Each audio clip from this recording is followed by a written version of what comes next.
Hello hello दोस्तों, नमस्कार, सत श्री अकाल, आदाब। आप पढ़ने पढ़ाने की मोहब्बत भरी महफिल में तब स्वागत है आपका।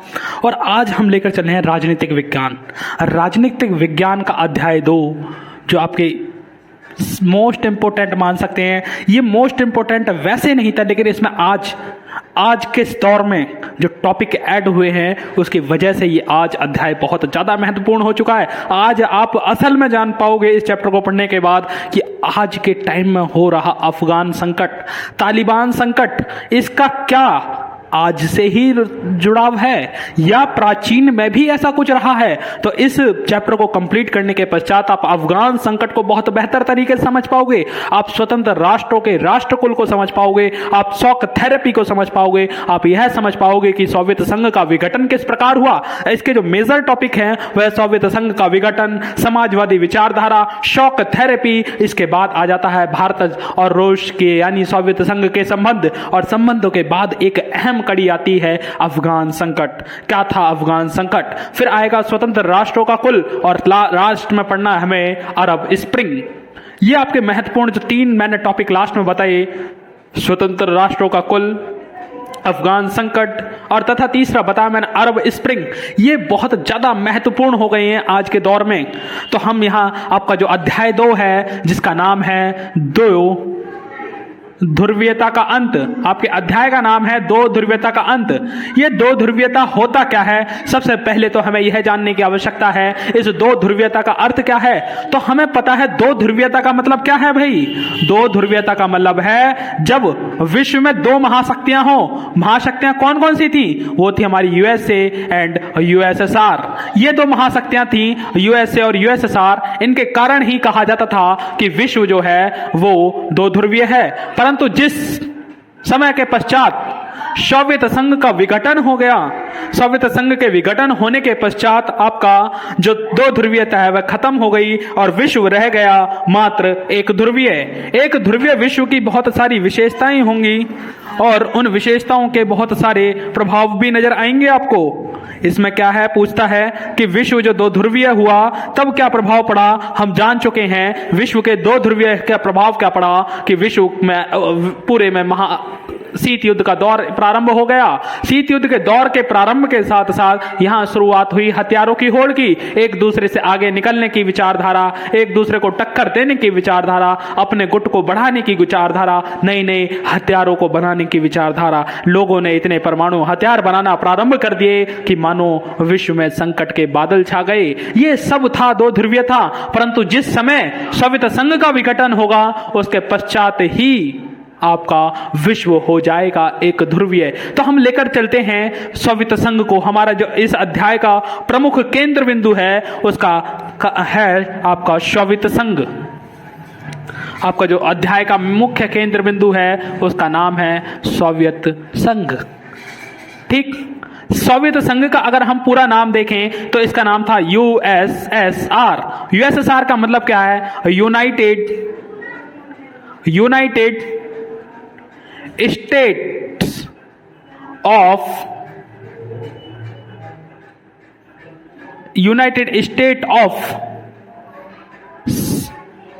Socialist Republic. तो आपका जो यूएसएसआर था इसकी फुल फॉर्म थी United states of socialist Republic, अर्थात संयुक्त समाजवादी। हिंदी में थोड़ा अलग है, संयुक्त समाजवादी गणराज्यों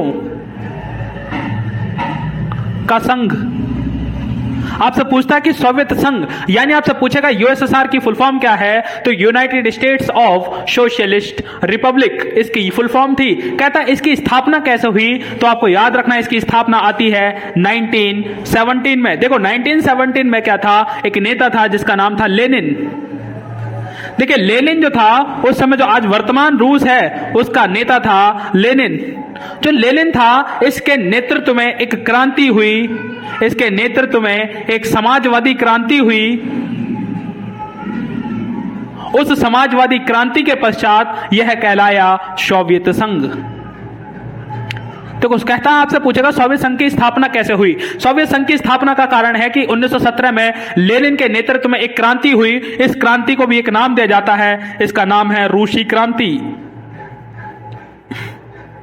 लेनिन के नेतृत्व में एक क्रांति हुई जिसे रूसी क्रांति कहा जाता है। इसके पश्चात ही सोवियत संघ की स्थापना हुई। आपसे पूछेगा सोवियत संघ की स्थापना कैसे हुई, तो लेनिन के नेतृत्व में 1917 में क्रांति हुई, उसको रूसी क्रांति कहा जाता है। उसके पश्चात ही सोवियत संघ का स्थापना किया गया। तो आपको यह बात याद रखनी है कि सोवियत संघ की स्थापना क्या हुई, सोवियत संघ की फुल फॉर्म क्या है और सोवियत संघ की विचारधारा क्या थी। देखो मैं बताऊं तो सोवियत संघ की जो विचारधारा थी, आप सबको मैं बता भी चुका हूं, उसकी विचारधारा थी समाजवादी। देखिए समाजवादी का अर्थ क्या है। समाजवादी का अर्थ था जहां संसाधनों पर, यानी देश में जितने भी, आप मान के चलिए आपके पास चाहे हेलीकॉप्टर है, चाहे साइकिल है, चाहे आपके पास जहाज बनाने की मशीन है, चाहे आपके पास एक सुई है, उन सब संसाधनों पर जो नियंत्रण होता है वो केवल सरकार का होता है। यानी आपसे पूछेगा कि सोवियत संघ की विचारधारा कैसी है, तो सोवियत संघ की जो विचारधारा है वह समाजवादी विचारधारा है। समाजवादी विचारधारा का अर्थ क्या है, जहां संसाधनों पर नियंत्रण सरकार का हो, अर्थात सरकार का नियंत्रण संसाधनों से क्या अर्थ है, इसका मतलब है कि चाहे वह कुछ भी हो, एक मशीन से लेकर एक सुई तक, एक कार से लेकर एक हवाई जहाज तक, वहां सब कुछ सरकार के नियंत्रण में होता है। ऐसी विचारधारा को सोवियत संघ की विचारधारा की समाजवादी विचारधारा कहा जाता है। और जो समाजवादी विचारधारा रही, इसने उस समय बहुत अच्छा खासा प्रभाव डाला, बहुत अच्छा खासा प्रभाव डाला है सोवियत संघ की समाजवादी विचारधारा ने। तो आपको ये सारी बातें याद रखनी है, फटाफट इनको नोट डाउन कीजिए भाई, फटाफट। इस तरह से आपको क्लियर हुआ होगा कि सोवियत संघ की स्थापना कैसे हो पाई। तो सोवियत संघ की जो स्थापना हुई है वो 1917 में, देखो जो लेनिन के नेतृत्व में क्रांति हुई थी ना, ये भी याद रखना किसके खिलाफ हुई थी, तो इसके ये हुई थी, उस समय यहाँ का शासक था जार। जो जार था वो एक निरंकुश शासन था, निरंकुश शासक था। इस निरंकुश शासक के खिलाफ लेनिन ने एक क्रांति की, उसको कहा जाता है रूसी क्रांति। रूसी क्रांति किसके नेतृत्व में की गई, रूसी क्रांति की गई है लेनिन के नेतृत्व में। इसके प्रभाव क्या पड़ा, इसका प्रभाव यह पड़ा कि विश्व में एक नई विचारधारा निकल कर आई, जिसे समाजवादी सोवियत संघ की विचारधारा कहा जाता है। फटाफट भाई इनका लिखिए, इनको लिखिए फटाफट, क्योंकि इनसे ही तो करनी है आपको मोहब्बत। मोहब्बत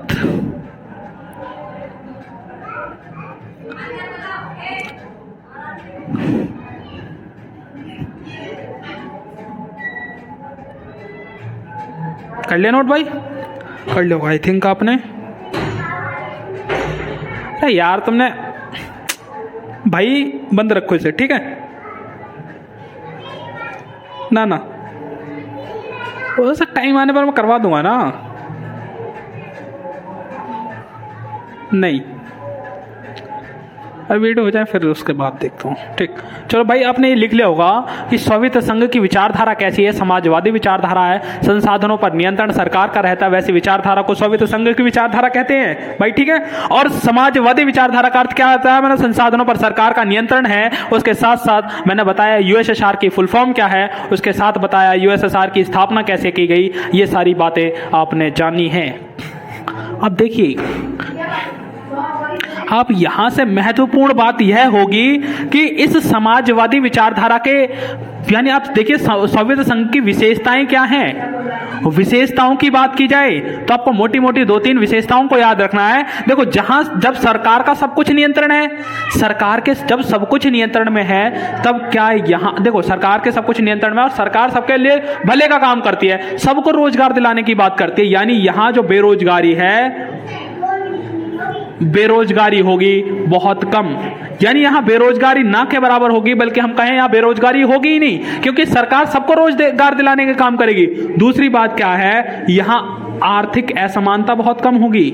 यानी आर्थिक असमानता क्या होता है सर जी, देखो आर्थिक असमानता होता है समाज का अमीर वर्ग और गरीब वर्ग। यहां देखिए अमीर और गरीब बहुत कम होंगे क्योंकि सरकार ही तो सब कुछ देगी, और जब सरकार सबको देगी तो ना तो कोई किसी को अमीर छोड़ेगी ना किसी को गरीब छोड़ेगी, यानी आर्थिक असमानता नहीं होगी, यानी ना तो ज्यादा गरीब होगा कोई ना ज्यादा अमीर होगा। ये इसकी दूसरी विशेषता। तीसरी क्या है, सरकार सामाजिक कल्याण के लिए कार्य करेगी, यानी सरकार जो है वो सामाजिक कल्याण करेगी, यानी नए नए हॉस्पिटल बनवाएगी, रोजगार के लिए खोल लिया भैया, स्कूल पढ़वा रही है बालकों को, यानी सामाजिक कल्याण होगा बहुत ज्यादा बहुत ज्यादा।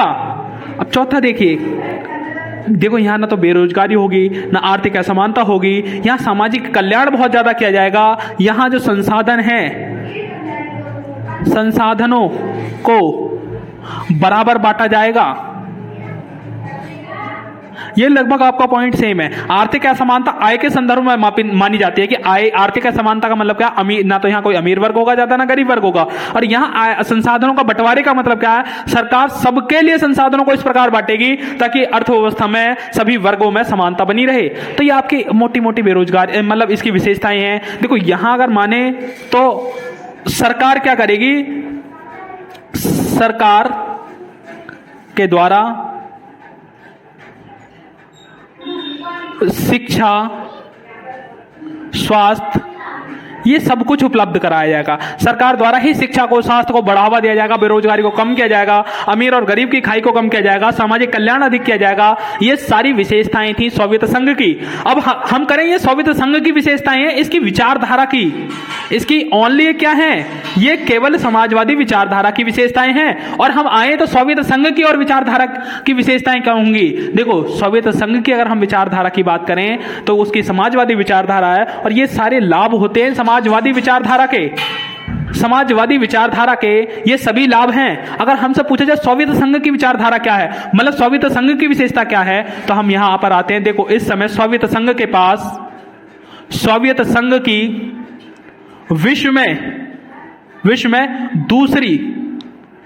में दूसरी सबसे बड़ी अर्थव्यवस्था, यानी देखिए सोवियत संघ की जो अर्थव्यवस्था थी वो विश्व की दूसरी सबसे बड़ी अर्थव्यवस्था थी। यानी पहली अमेरिका की थी तो दूसरे नंबर पर आता था आपका सोवियत संघ। सोवियत संघ की विश्व की दूसरी सबसे बड़ी अर्थव्यवस्था थी उस समय।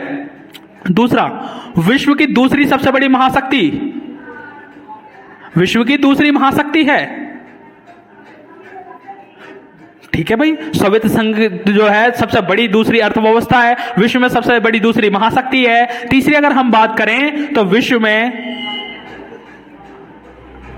व्यापार भी सबसे ज्यादा दूसरे नंबर पर इसका है। हथियारों में हथियार भी इसके पास दूसरे नंबर में ज्यादा हैं। यानी ये सब कुछ अमेरिका को अगर देखें तो अमेरिका से बस थोड़ा सा ही पीछे था। यानी इसके पास दूसरी सबसे बड़ी अर्थव्यवस्था है, दूसरी सबसे बड़ी सेना है, और दूसरी सबसे बड़ी महाशक्ति है, दूसरी सबसे बड़ा व्यापार है, दूसरा सबसे बड़े हथियार है। ये सारी विशेषताएं थी आपकी सोवियत संघ की। तो आपको देखे मान के चलना, देखो ये टोटल मिलाकर अगर हम देखें तो ये टोटल दोनों ही सोवियत संघ की विशेषताएं हैं। ये केवल सोवियत संघ की विचारधाराओं की विशेषताएं हैं, और ये सोवियत संघ में व्याप्त विशेषताएं हैं। ये सारी ही इसका पॉइंट है। तो आपको अगर पूछो समाजवादी सोवियत संघ की क्या क्या विशेषताएं थी, तो विश्व की दूसरी सबसे बड़ी अर्थव्यवस्था थी, विश्व की दूसरी बड़ी सबसे बड़ी महाशक्ति थी, विश्व में सबसे ज्यादा व्यापार था उसके दूसरे नंबर पर, हथियारों के मामले में भी विश्व में दूसरे नंबर पर था, इसके देश में बेरोजगारी सबसे कम थी, ये सबसे कम है। बाकी अमेरिका में बेरोजगारी अधिक है, लेकिन सोवियत संघ में बेरोजगारी बिल्कुल नहीं है, एक नंबर रोजगार था।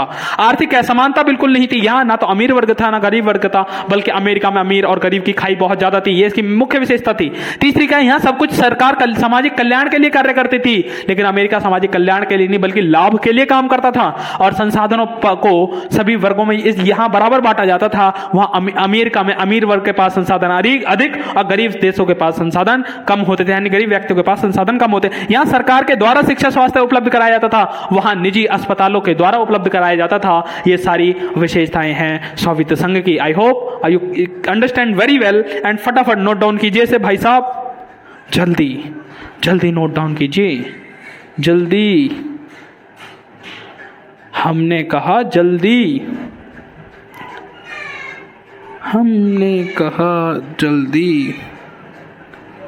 ठीक है। ये सोवियत संघ की विशेषताएं हैं सारी। अब हम दूसरे नंबर पर चलते हैं। ये हमने सारी सोवियत संघ की विशेषताएं देखी। अगर हम अब देखें सोवियत संघ की कमियां, सोवियत संघ की अब तक हमने क्या देखी विशेषताएं, अब देखते हैं हम सोवियत संघ की कमियां क्या थी।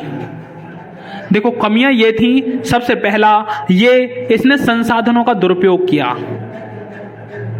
संसाधनों का दुरुपयोग कैसे किया भैया? इनने जो संसाधन थे वो सब कुछ सरकार के नियंत्रण पे थे और सरकार ने संसाधनों का दुरुपयोग किया और संसाधनों को लगाया हथियारों में। यानी अमेरिका के साथ इसने प्रतिस्पर्धा लेने के चक्कर में अपने सारे हथियारों को, सारे संसाधनों को, यानी जितना पैसा था इसके पास वो सारे इसने पैसे को हथियारों में लगा दिया। इसके कारण ये अमेरिका से पिछड़ता चला गया। दूसरा, ये लोगों के प्रति सरकार उत्तरदायी नहीं थी। देखो था क्या, सरकार कुछ भी करे, सरकार के हाथ में सब कुछ था, सरकार कुछ भी करे इसका जायजा लोगों को नहीं दिया जाता था। यानी सरकार, भाई लोगों ने कहा भाई साहब आपने हमसे तो इतनी खेती करवाई, इसका पैसा जो आया वो कहां गया? तो कोई मतलब नहीं, सबको बराबर। भैया एक बार बताओ कि कोई अमीर किसान है जिसके पास 500 बीघा भूमि है और उसने पूरी जी जान से उत्पादन किया, पता चला सरकार सारा उत्पादन ले गई आकर और आपको पकड़ा रही है, जी पकड़ 50 किलो गेहूं, 10 किलो चावल, 2 किलो चीनी और अपना हफ्ते भर का राशन पकड़िए। यानी जिसकी 500 बीघा भूमि है वो भी। तो ऐसे क्या था कि सरकार लोगों के प्रति उत्तरदायी ही नहीं, इसने संसाधनों को अपने हथियारों में लगा दिया। तीसरी क्या बात कहें हम, लोगों की आकांक्षाओं को पूरा ना करना, लोगों की आकांक्षाओं को पूरा ना कर पाना। ये जो था सोवियत संघ था वो लोगों की आकांक्षाओं को पूरा नहीं कर पा रही थी। यानी लोग जैसा इससे विकास चाह रहे थे वैसा ये विकास नहीं दे पा रही थी। अमेरिका इसके मामले में आगे निकलता जा रहा था, जिस कारण ये लोगों की आकांक्षाओं को पूरा न कर पाने के कारण इसका विघटन हो गया, ये खत्म हो जाएगा। आपसे पूछेगा सोवियत संघ की कमियां क्या हैं? ये सारी कमियां हैं और इन कमियों के कारण ही तो सोवियत संघ का विघटन होगा। आपसे पूछेगा सोवियत संघ के विघटन के क्या कारण थे? तो संसाधनों का दुरुपयोग किया जा रहा था, हथियारों में लगाए जा रहे थे, इसलिए सोवियत संघ का विघटन हो गया। लोगों के प्रति उत्तरदायी नहीं रहा था सोवियत संघ, इसलिए उसका विघटन हो गया। लोगों की आकांक्षाओं को पूरा नहीं कर पा रहा है, यानी वह संसाधनों को इस तरह व्यय नहीं कर पा रहा है जिससे लोगों की इच्छाएं पूरी हो जाएं, जिस कारण सोवियत संघ का विघटन हो गया। चौथा कहेगा भैया यहां एक पार्टी थी, एक दलीय शासन। देखिए यहां केवल एक पार्टी थी, एक दलीय शासन था जिसका नाम था कम्युनिस्ट पार्टी। जो कम्युनिस्ट पार्टी थी केवल यही शासन करती थी। यहां मतलब क्या है, दूसरी पार्टी को चुनाव में लड़ने का मौका ही नहीं मिलता था, अधिकार ही नहीं था। अब ये सोचिए जब चुनाव में, आप ये मान के चलिए भैया एक प्रतिद्वंदी ये है सॉरी तगड़ा सा चित्र बनाते हैं, ये है प्रतिद्वंदी और इसका है मोटा सा पेट, ठीक। एक प्रतिद्वंदी ये है, ठीक, ये अभी उदास है, ये खुश है क्योंकि ये चुनाव लड़ चुका है। यहां कम्युनिस्ट पार्टी है, मतलब मैं कम्युनिस्ट पार्टी नहीं कह रहा, यहां एक सरकार है, सरकार में 2 बंदे खड़े हुए हैं, ठीक, नहीं 2 बंदे नहीं है, ये पहले से चुनाव हुआ था, ये नया आ गया, इसका भी है सूखा सा पेट, इसका सूखा सा पेट, इसका मोटा सा पेट, क्योंकि ये खा चुका है। यानी ये राजा मतलब सरकार द्वारा चुना जा चुका है, ये सरकार द्वारा भी चुना नहीं गया है। देखिए अगर इनके बीच अगर एक दलीय शासन होगा तो ये व्यक्ति होगा ही नहीं, ये खत्म। इसे कहते हैं भैया तेरे को इजाजत ही नहीं है चुनाव लड़ने की, इसकी मौज आ गई, अब ये खुश हो गया। यानी इसका मतलब क्या है, देखो एक दलीय शासन का मतलब होता है कि जहां दूसरा प्रतिद्वंदी चुनाव ही न लड़ पाए। अब सोचो अगर दूसरा प्रतिद्वंदी खड़ा हो जाए, 2 लोग आ जाएं चुनाव लड़ने, तो दोनों को अपने को प्रचार करना पड़ेगा, दोनों को बेहतर सिद्ध करना पड़ेगा। यानी आप मान के चलिए भैया अगर 2 व्यक्ति चुनाव में खड़े हैं 2 व्यक्ति अगर चुनाव में खड़े हैं तो दोनों अपने आप को विजयी बनाना चाहेंगे, और जब दोनों विजयी बनाना चाहेंगे तो दोनों लोगों को अच्छा प्रतीत करना चाहेंगे। जैसे मैं बहुत बड़ा अच्छा बनूंगा भैया, अगर यहां से बनकर चुनकर गया तो जनता के भले के लिए कार्य करूंगा, तो लोगों को खर्च करना पड़ेगा, लोगों को विकास दिखाना पड़ेगा, तब जाकर जो ज्यादा विकास दिखाएगा वह चुना जाएगा। अब जो विकास नहीं दिखा पाएगा तो चुना नहीं जाएगा। अब लेकिन जब एक बंदा है ही नहीं तो इसे विकास करे या ना करे फर्क किस पे पड़ रहा है, किसी पे नहीं, तो इसकी मौज आ जाएगी। यही होता है एक दलीय शासन। एक दलीय शासन क्या है, जहां दूसरी पार्टी को चुनाव लड़ने की अनुमति ना हो। यहाँ केवल एक दल ही चुनाव लड़ेगा। जब एक दल आकर, आप ये बताओ भैया, इसे चुनाव लड़ा गया, यही खड़ा होगा, दूसरा कोई खड़ा नहीं है, तो क्या ये लोगों के भले के लिए कार्य करेगा? मन से पूछो अपने मन से, क्या ये लोगों के भले के लिए कार्य करेगा? नहीं करेगा। कहेगा खड़ा ही नहीं है दूसरा, तो फर्क क्या पड़ रहा है? इसलिए एक दलीय कम्युनिस्ट पार्टी जो थी ये जनता के प्रति उत्तरदायी नहीं रही थी, ये भी लोगों के प्रति उत्तरदायी नहीं रह गई, जिस कारण सरकार का विघटन हो गया, सोवियत संघ का विघटन हो गया। फिर था कर्मचारियों का भ्रष्ट हो जाना। कर्मचारियों का भ्रष्ट हो जाना। जो कर्मचारी थे वे सारे सरकारी थे। अब आपको तो पता ही है सरकार की क्या हालत है, वो आपसे तो छुपी नहीं है। सरकारी कर्मचारी काम कितनी जल्दी करता है, काम करता कैसे है, ये बात तो सारी आपको पता है। तो ये सब कुछ सोवियत संघ में था, यानी कर्मचारी पूरे भ्रष्ट हो चुके थे, लोगों से मतलब ही नहीं था, जिस कारण सोवियत संघ का विघटन हो गया। अब सबसे एक महत्वपूर्ण था जिसका नाम है मिखाइल गोर्बाचेव। मिखाइल गोर्बाचेव, जो मिखाइल गोर्बाचेव हैं, ये 1985 में 1985 में यहाँ के राष्ट्रपति बनते हैं, राष्ट्रपति बने 1985 में। और जब 1985 में ये यहाँ के मिखाइल गोर्बाचेव यूएसएसआर के राष्ट्रपति बनते हैं, तो ये चाहते हैं लोगों को अच्छाई दिलाना। इन्होंने अमेरिका का और सोवियत संघ का जब विश्लेषण किया तो इन्होंने माना कि सोवियत संघ जो है अमेरिका की तुलना में काफी ज्यादा पिछड़ चुका है, तो इन्होंने कहा कि हमें भी और ज्यादा आगे निकलने के लिए अपनी अर्थव्यवस्था को खोलना चाहिए। जब इन्होंने खोलने की बात कही तो इन्होंने दो नीतियां चलाई। आपसे कुछ याद नहीं रखना है इन दो नीतियों के बारे में। इनकी दो नीतियां थी, एक का नाम था ग्लासनोस्त और दूसरे का नाम था पेरेस त्रोइका। ग्लासनोस्त और पेरेस त्रोइका नाम की दो नीतियां चलाई, इनको आपको नहीं पढ़ना, इसका मतलब नहीं आपको। ग्लासनोस्त और पेरेस त्रोइका की नीतियां चलाई, इसका बस इन दोनों का मिलाकर आपको अर्थ याद रखना, खुलापन। जो ग्लासनोस्त और पेरेस्ट्रोइका की नीतियां चलाई, लोगों को खुलापन मिला, लोगों को थोड़ी आजादी मिली। जब लोगों को थोड़ी सी आजादी मिली तो लोगों ने विघटन करना प्रारंभ कर दिया और सबसे पहले इसका विघटन हो जाएगा। इसके विघटन की सबसे पहली घटना होगी, इसके कमजोर होने की सबसे पहले घटना होगी बर्लिन की दीवार का गिरना। बर्लिन की दीवार जो 1962 में सोवियत संघ में जो एक मिनट, हाँ नहीं, देखो जो बर्लिन की दीवार का गिरना और जो बर्लिन की दीवार खड़ी की गई थी वो 1961 में खड़ी की गई थी। 1961 में सोवियत संघ के द्वारा बर्लिन की दीवार को खड़ा किया गया और ये आकर 1989 में 1989 में गिर जाएगी 28 वर्षों के बाद। और जब ये 28 वर्षों के बाद गिर जाएगी तो यही होगा सोवियत संघ के कमजोरी का एक बहुत बड़ा कारण। और ये एक ऐसा कारण था जो आगे जर्मनी का 1990 में एकीकरण होगा और जर्मनी का जब एकीकरण होगा तो यहीं से सोवियत संघ का विघटन प्रारंभ हो जाएगा और आकर अंत में 1991 में सोवियत संघ का विघटन हो जाएगा। तो फटाफट पहले आप इन पॉइंटों को नोट कीजिए कि सोवियत संघ का किन कारणों से विघटन हुआ, सोवियत संघ में क्या क्या कमियां थी, इन फटाफट इनको लिखिए जस्ट फास्ट। अरे भाई फटाफट करिए, काहे तुमको सुनाई नहीं देता है?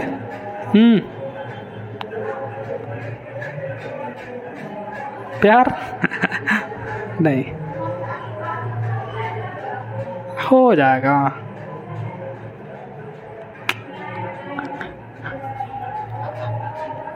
पानी है भाई, वो थम्स अप नहीं है। कुछ नहीं, बस नॉर्मल काढ़ा था। तबीयत खराब हो रही ना, गला खराब है तो काढ़ा बनवा के लाया था। कर ले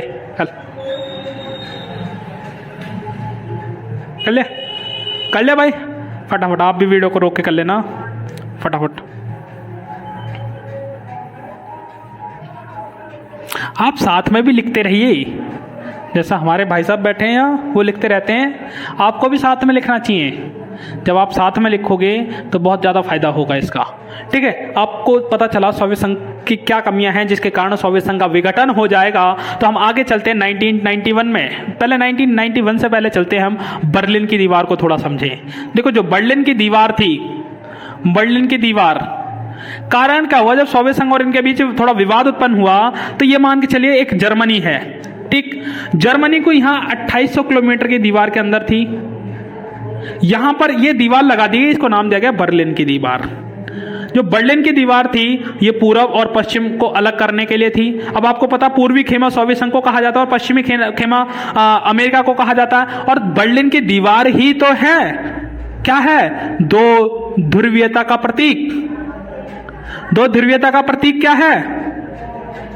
दो ध्रुवीयता का प्रतीक है बर्लिन की दीवार। ये बर्लिन की दीवार खड़ी कब की गई? 1961 में इसे खड़ा किया गया, 1961 में खड़ा किया गया और 1989 में इस दीवार को गिरा दिया गया लोगों के द्वारा। किसके द्वारा? जर्मनी के या बर्लिन के लोगों के द्वारा ही 1989 में इसे गिरा दिया गया। और इसको गिराने का ही, जब इसे गिराया गया, खत्म किया गया, तो इसको खत्म होने पर ही तो ये प्रतीक था बर्लिन की दीवार का गिराया जाना, यानी दीवार का गिरना।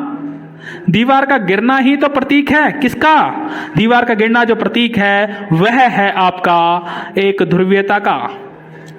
कहता एक ध्रुवीयता का प्रतीक क्या है? एक ध्रुवीयता का प्रतीक है बर्लिन की दीवार का गिरना।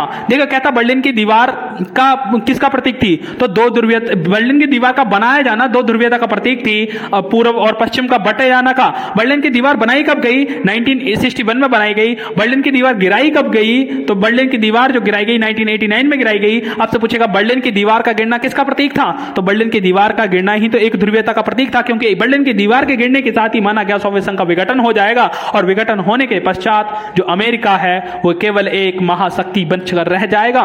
तो आपको इतना बर्लिन के बारे में याद रखना है। अब देखो आपसे एक नंबर का पेपर में पूछ सकता है कि जब दो महाशक्तियां उभर कर आई, दो महाशक्तियां, जब दो महाशक्तियां आई तो सबसे पहले बंटवारा कहां से स्टार्ट हुआ है? तो आपको याद रखना है सबसे पहले जो बंटवारा स्टार्ट हुआ था वो यूरोप से हुआ था। यूरोप का जो आपका कॉन्टिनेंट है, यहां इन दोनों में से बंटवारा स्टार्ट हुआ था आपका यूरोप से। यानी दोनों महाशक्तियों का बंटवारा कहां से प्रारंभ होगा? यूरोप से।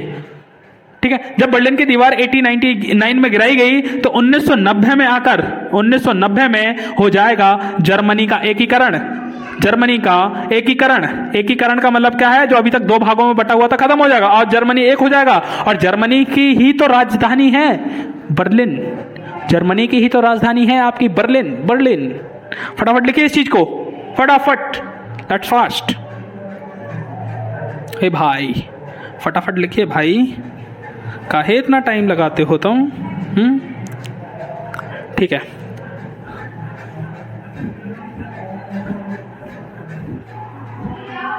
देखिए इस तरह से आगे आकर सोवियत संघ का विघटन हो गया। और विघटन होने के पश्चात आपको एक नीति याद रखनी है कि विघटन हुआ तो सबसे पहले सोवियत संघ का विघटन किसके द्वारा किया गया? देखिए आपसे पूछेगा सोवियत संघ का विघटन किसने किया? तो सोवियत संघ का सबसे पहले विघटन किया गया था। वो नेतृत्व पूछेगा किसके नेतृत्व में किया? तो सोवियत संघ का जो विघटन किया गया वो किया गया था बोरिस येल्त्सिन के नेतृत्व में। यानी जो नेतृत्व किया था उनका नाम था बोरिस येल्त्सिन। बोरिस येल्त्सिन के नेतृत्व में किया गया था सोवियत संघ का 1991 में विघटन। और सबसे पहले तीन राज्य आपसे पूछेगा कौन निकले थे, तो आपको याद रखना रूस, बेलारूस तथा यूक्रेन। रूस, बेलारूस तथा यूक्रेन निकलकर आता है। सबसे पहले सोवियत संघ का जो विघटन होगा, विघटन होने पर उसका नेतृत्व करेगा बोरिस येल्त्सिन। और बोरिस येल्त्सिन जब इसका नेतृत्व करेगा तो इसमें सबसे पहले तीन देश जो हैं घोषणा करेंगे आपके यूएसएसआर के विघटन की। उसमें है रूस, बेलारूस और यूक्रेन। इन तीन देशों के द्वारा सबसे पहले घोषणा की गई कि आज से सोवियत संघ विघटित हो जाएगा। जो सोवियत संघ थे उसमें देशों की संख्या थी 15 देश। जब सोवियत संघ का विघटन हुआ तो इसमें से निकल कर आएंगे 15 देश। और जो रूस है वही तो बनेगा उत्तराधिकारी। यानी आपसे पूछेगा सोवियत संघ का उत्तराधिकारी कौन बनता है? तो सोवियत संघ का जो उत्तराधिकारी बनेगा वो बनेगा रूस। ठीक, रूस बनेगा, रूस। फटाफट लिखिए इसे।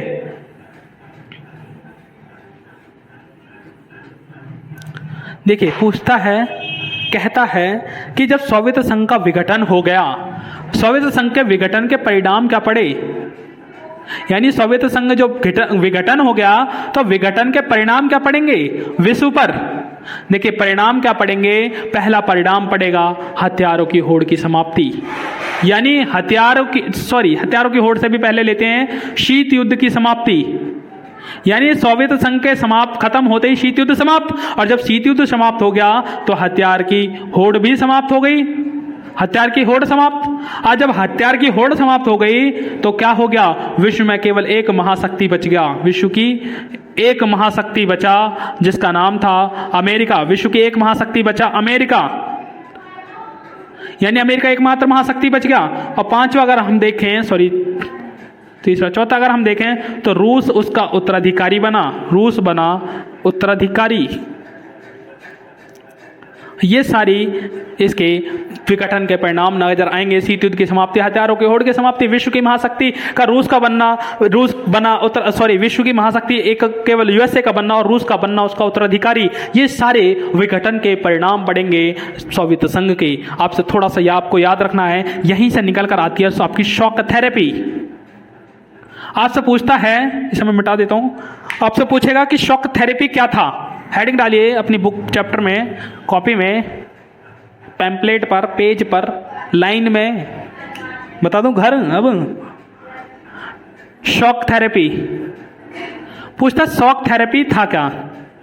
शॉक थेरेपी था क्या? देखिए, शॉक थेरेपी एक विशेष प्रकार का मॉडल था, एक विशेष प्रकार का मॉडल था क्या? मॉडल था समाजवादी देशों को पूंजीवादी में बदलना। आपसे पूछता है, देखो आपने पढ़ा हो शॉक थेरेपी का अर्थ है आघात पहुंचा का उपचार करना, आघात पहुंचा का, ये इसका अशाब्दिक अर्थ। आपसे पूछेगा शॉक थेरेपी का शाब्दिक अर्थ क्या है? तो शॉक थेरेपी का शाब्दिक अर्थ है आघात पहुंचाकर उपचार करना। आघात पहुंचाकर उपचार करना शॉक थेरेपी का शाब्दिक अर्थ है। पूछता है ये क्या था? तो शॉक थेरेपी एक विशेष प्रकार का मॉडल था जिसका उद्देश्य था समाजवादी देशों को पूंजीवादी देशों में बदलना। ये इसी के कारण ही आगे चलकर बहुत ज्यादा इसके शॉक थेरेपी का परिणाम भी पड़ेंगे। परिणाम क्या पड़ते हैं आपको पता ही है कि सारे उद्योगों को निजी हाथों में बेच दिया जाना, यानी जो आपके मैक्सिमम उद्योग थे, इसे कहा जाता है विश्व की गैराज सेल। यहां क्या हुआ? सभी कंपनियों को औने पौने दामों पर निजी हाथों में सौंप दिया गया, जिसके कारण कंपनियों का मूल्य बहुत ज्यादा घट गया। रूबल जो इसकी मुद्रा थी उसमें गिरावट आ गई रूबल में। साथ ही क्या हुआ? खाद्यान्न संकट आ गया, बैंक दिवालिया हो गए। अब ध्यान से सुनिए, शॉक थेरेपी का परिणाम क्या पड़े? शॉक थेरेपी का पहला परिणाम पड़ा कि विश्व की सबसे बड़ी गैराज सेल, यहां सभी लगभग 90% उद्योगों को निजी हाथों में बेच दिया गया। 90% उद्योगों को निजी हाथों में बेच दिया गया। निजी हाथों में बेच दिए जाने के कारण क्या हुआ? जिस व्यक्ति को उत्पादन करना नहीं आता था वो उत्पादन करना नहीं सीख पाया, जिस कारण हो गया खाद्यान्न संकट। यानी शॉक थेरेपी का दूसरा परिणाम क्या पड़ा? खाद्यान्न संकट आ गया। तीसरा क्या कारण पड़ेगा कि जब निजी हाथों में सब कुछ पहुंच गया तो बेरोजगारी बहुत अधिक हो जाएगी, रूसी मुद्रा गिर जाएगी, बैंक दिवालिया हो जाएंगे और आखिरकार हो जाएगा सोवियत संघ का पूरी तरह विनाश। ये था शॉक थेरेपी का परिणाम। तो आई होप आप समझ गए होंगे शॉक थेरेपी को। आपको बस इतना याद रखना है इसका अर्थ क्या था, ये कब लागू किया गया, और ये आपसे पूछेगा किसके द्वारा निर्देशित था, ये भी याद रखना, ये बहुत ज्यादा है इंपोर्टेंट। निर्देशित किसके द्वारा था? तो ये था निर्देशित वर्ल्ड बैंक तथा आईएमएफ क्या? अंतरराष्ट्रीय मुद्रा कोष। यानी शॉक थेरेपी एक विशेष प्रकार का मॉडल था जिसका उद्देश्य था समाजवादी देशों को पूंजीवादी देशों में, इसे वर्ल्ड बैंक और आईएमएफ के द्वारा निर्देशित किया गया था ताकि समाजवादी देशों को पूंजीवादी में बदला जा सके। इसका शाब्दिक अर्थ था आघात पहुंचा के उपचार करना। यह लागू कहां किया गया है? तो लागू किया गया है यह पूर्वी यूरोप के अधिकतर देशों पर लागू किया गया। और इसका परिणाम क्या पड़ा? विश्व की सबसे बड़ी गैराज सेल, रूबल मुद्रा में गिरावट, खाद्यान्न संकट, विश्व में वहां पर बेरोजगारी का बहुत अधिक हो जाना, बैंकों का दिवालिया हो जाना, रूबल की मुद्रा में गिरावट आ जाना, ये सारे परिणाम पड़ेंगे शॉक थेरेपी के। इसी के साथ आप अध्याय का ये फर्स्ट पार्ट में खत्म करता हूं। अब मिलेंगे हम नेक्स्ट वीडियो में, जहां हम पढ़ेंगे अफगान संकट, CIS यानी कॉमनवेल्थ इंडिपेंडेंट स्टेट्स, और आगे हम पढ़ेंगे अरब स्प्रिंग। इसी के साथ मैं आपसे विदा लेता हूं। धन्यवाद, नमस्कार, सत श्री अकाल, आदाब, बाय बाय, टाटा।